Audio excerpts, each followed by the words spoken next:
ফের মারধরে অভিযুক্ত কলকাতা পুলিশের সাসপেন্ড হওয়া কনস্টেবল তারক দাস। এবার সিপিএম কর্মী সমর্থকদের মারধরের অভিযোগ উঠল তারক দাস এবং তার দলবলের বিরুদ্ধে। ব্রিগেডের সভা উপলক্ষে রবিবার দুপুরে পাটুলির রায়পুরে দেয়াল লিখন করছিলেন কয়েকজন সিপিএম কর্মী সমর্থক। সিপিএম এর দাবি, তখনই বাইকে করে সেখানে পৌঁছয় তারক দাস এবং তার দলবল।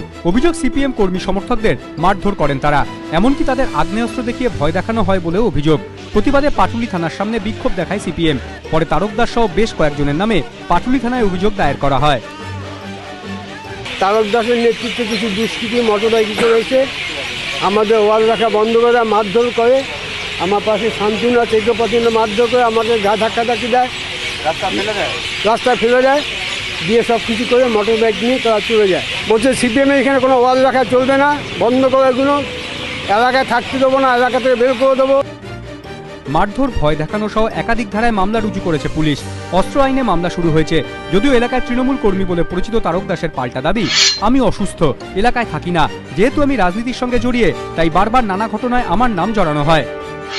সম্প্রতি বাঘাযতীনে এক সিপিএম কর্মীকে মারধরের অভিযোগ ওঠে সাংবাদিক নিগ্রহে অভিযুক্ত তারক দাসের বিরুদ্ধে। কিছুদিন আগে এই মামলায় জামিন পান তিনি। সেই ঘটনার রেশ কাটতে না কাটতেই ফের মারধরের অভিযোগ। পার্থপ্রতিম ঘোষ, এবিপি আনন্দ, কলকাতা।